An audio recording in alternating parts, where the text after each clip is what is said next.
Hi there, my friends. The summer garden has gone and a new beginning awaits. Come with me today through my garden and see what it looks like after the first frost of autumn.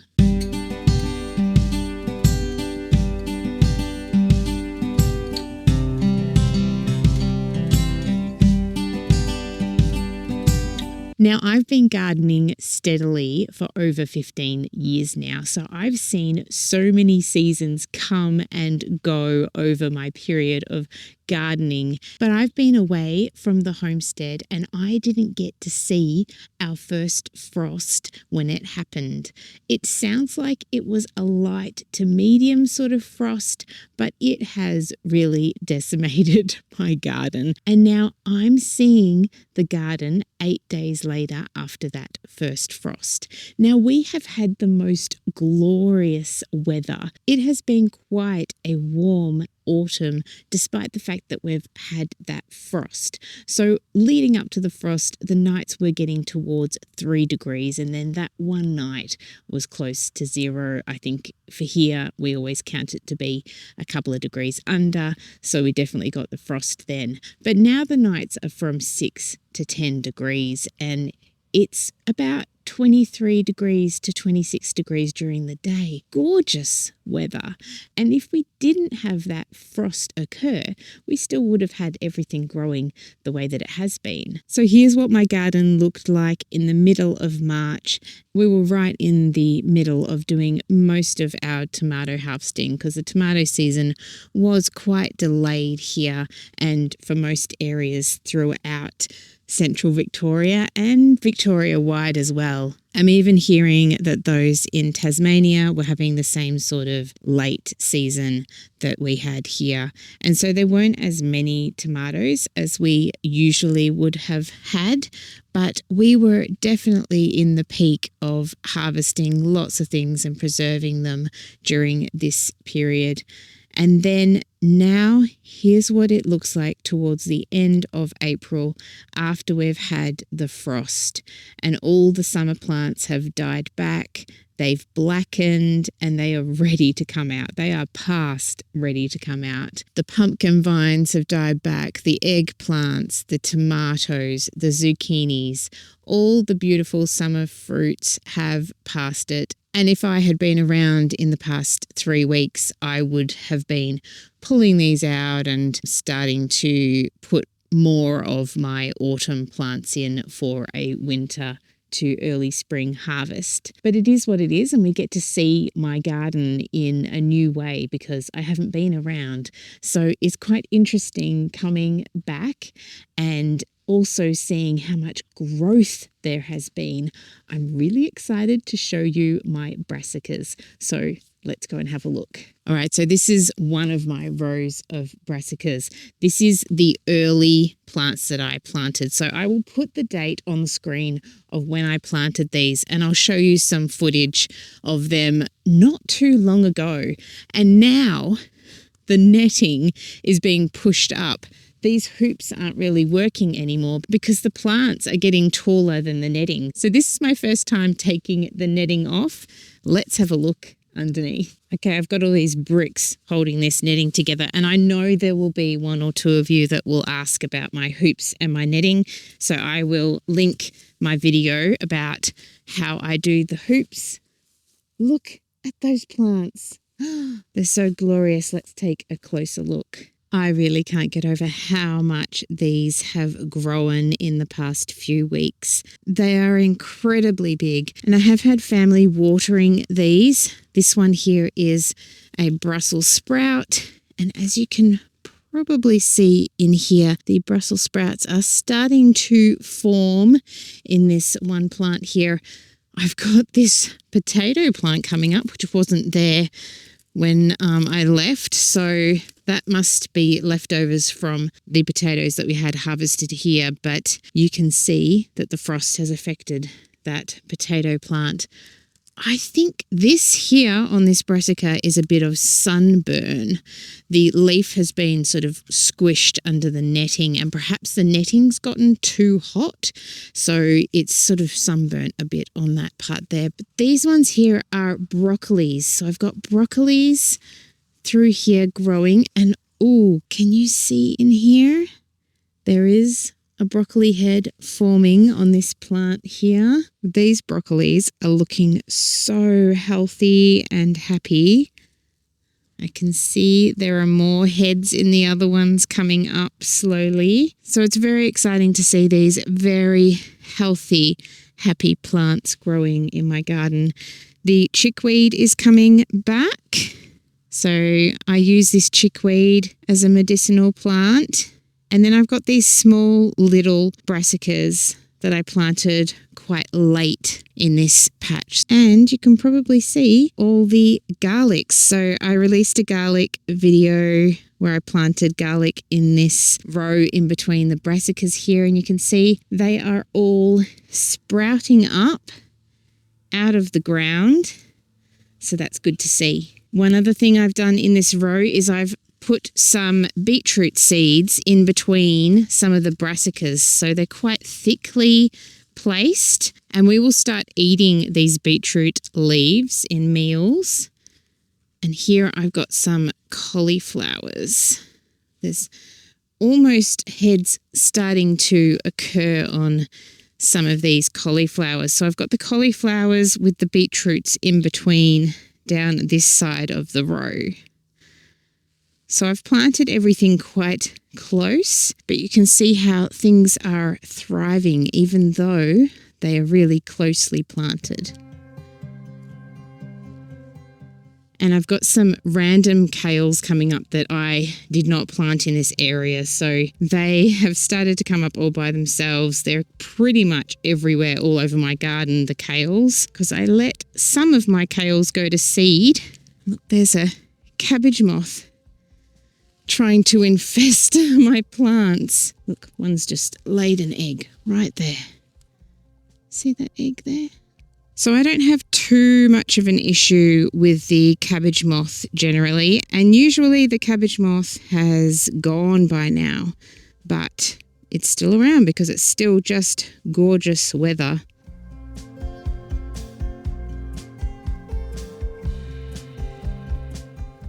Now behind me here, I have some brassicas that have not been under netting, and some of the young ones are fine. They haven't been affected by the cabbage moth, but I have noticed that some of the older ones have. To me, this means that the replenishing of the soil that I've done isn't maybe the correct amount, or it hasn't been absorbed by the soil. Now, I do a lot of work to keep the calcium levels up in my soil. I put calcium into my garden in spring and autumn to replenish the stocks. Brassicas take a lot of calcium out of the soil, as well as other plants, but brassicas take a lot, right? So we want to replenish it, and then they want to have enough, because the caterpillars and the slugs and the snails, they do not like the right amount of nutrients in the plants. They like plants that are deficient. So if your brassicas have holes in them like this, I can't see any caterpillars on this. I can see a lot of eggs on this from the butterflies that are flying around, but there's a lot of holes, right? And these leaves don't look very healthy, not like the ones over in my other patch over there. Now, even though they are netted, that doesn't mean that that's the reason why the moths and the caterpillars and things aren't eating them. It's more the nutrition. And I can see by these leaves and all of those plants behind me is that they're nutrient deficient. And I need to put some nutrients on them. So I will make up a mixture of seaweed and fish emulsion, and I'll feed them with that. And then after a while, they'll start to get that nutrients from the soil eventually. But I can see in the front section here, these ones, if I can pick one of their leaves, they're smaller plants. Their leaves are darker. They haven't got sort of yellowy flecks through them. They're healthier. There are a few eggs on these, but I can't see any caterpillars on the plants, and there's no holes in them either. So these holes might not have been caused by caterpillars, they might have been caused by something else, but it still indicates to me that these plants are deficient and this one is not. Then if we come further down the bed, I can see some other plants that are actually doing quite well. So that little patch there, I've obviously not replenished the soil as well, or the soil is just not sucking it in as well and the plants aren't able to get that nutrients into them. So it needs some work, right? But the other patches in this garden bed are doing quite well. So it can be hard, even for me, who has been studying like the soil and growing food for over 15 years.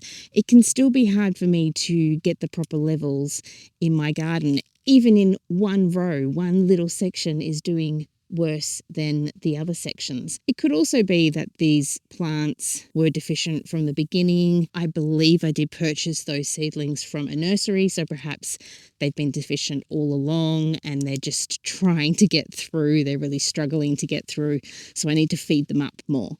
I've also been away, so I haven't been feeding them, which I would normally do to give them a head start. And I did that for those plants in that row. So they've been planted earlier. These ones have been planted later. It's probably more that I just haven't been attending to these at their infancy because I've been away.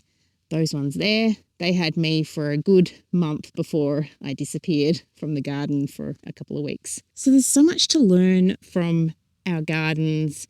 And we're always learning. We never stop learning in life, and we never stop learning in gardening in particular.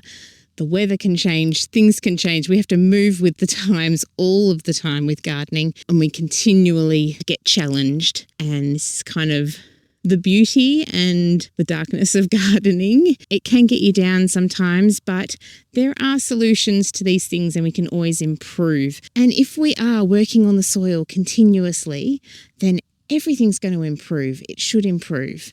We can't control the weather, but we can control what we do in our gardens and how we support our plants and our food that we're growing. So you can see the tomatoes behind me, all the vines have died back, but I've still got some tomatoes coming out. And the ones up here have gone sort of a bit squishy, and I imagine the inside is starting to go because they've been affected by the frost. But as you go further down the plant, these ones here were obviously protected from the frost by the leaves and the vines, and being down lower, they haven't been affected. So I'm still getting a few tomatoes, which is amazing to come back and be picking tomatoes in late April when we would normally have all of these plants gone by now because our frosts would start in the middle of April. But this weather, it is just so balmy and beautiful. I have just noticed, because I wasn't thinking about them, but all my basil plants are gone. I have a few random poppies and cornflowers coming up underneath these plants though. Let's have a little squiz at the fruit fly trap. So I put this fruit fly trap up when I planted, a little bit after I planted these tomato plants, and I haven't caught any. I haven't seen any sign of the fruit fly in my tomatoes. Some of you will know last year I found some larvae in 2 tomatoes towards the end of the season, and I immediately put out some traps. I don't know if it was just some sort of fluke that it happened. Maybe I brought in, because I did buy a lot of my plants last year or last season, and perhaps I brought in the fruit fly.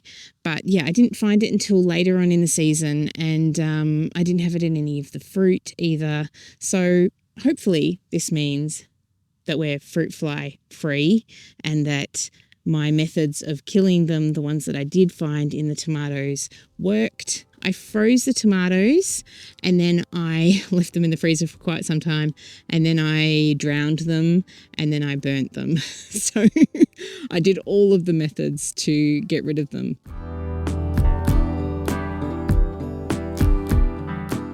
It shows you how hot the sun is actually, because My camera is getting too hot out here. Let's see what this tomato tastes like. I just ate one other one and it was okay. It wasn't as sweet as the, summer ripened or early autumn ripened tomatoes. But let's have a taste of this one. Kind of tastes like, I don't want to downgrade my beautiful homegrown tomatoes here, but it's obvious that the season is ending. Kind of tastes a little bit like shop purchased tomatoes, where they're not quite fully ripened, but still nice. Like it's got more sweetness than shop purchased ones. It sort of tastes like, I guess, what you describe a tomato being colder, like being in the fridge. If I let them sit out and ripen a bit more, I think they would sweeten up a bit more. But yeah, obviously we're now sadly at the end of tomato season. And that is very sad. But I've got a few wonderful tomatoes inside that were harvested before the frost. Luckily, I had family harvesting for me, which was wonderful. And I'm going to make a salad and just enjoy the last of the summer vegetables. The parsley is growing amazingly as well, and the kale. And I've also just harvested some endive. So I'm going to make myself a salad with the tomatoes and the parsley and the endive. And I'm going to start making things with the kale as well, because we've got enough to feed us quite a few meals a week. Could make a frittata with the kale or just add it into like a stir fry or anything really. I love to add it into sauces and all sorts of things. So even though we're ending the summer garden and the zucchinis and the pumpkins, and I mean, we're going to be eating the pumpkins, but all the plants are dying and there's no more growing, we've still got food to harvest and eat and more food to come. So my plan is to eat mainly from the garden this year. I'm not going to stress myself out with it too much because of certain things happening for me this year, but I have put away a whole heap of food into the freezer and bottled up things. I'm going to try and eat from here because I'm not working. I'm not able to work at the moment. I'm not able to support my family in that way. So by me trying to cook and support our family from this garden is key, especially in this climate we're in at the moment. So with the way of the world right now, I'm going to try my best at eating what we grow, growing what we will eat, and just doing that, and then going out and sourcing our other food when we can, but trying to come to the garden first, which is something that I do a lot, particularly the growing season, so over the summer to the autumn and a little bit of spring. So I haven't really purchased anything fresh, no fresh food, for at least 4 months now. So I'm going to try my best at cooking from the garden, and I will take you along with me some weeks to show you what I do cook from my garden, particularly in the season where there isn't so much. So we will be using things that I've preserved and things in my freezer. So we will be taking from what we have grown in the other seasons, so in the summer, and adding them into our winter goodness that we grow this winter. I hope you are enjoying this glorious weather wherever you are, and I will see you in my next video. Make sure to comment below, let me know what's happening for you right now in your garden, and don't forget to help me out a bit by liking and hyping this video. I have to go and take my camera inside, it is overheating. I'll see you next time, friends.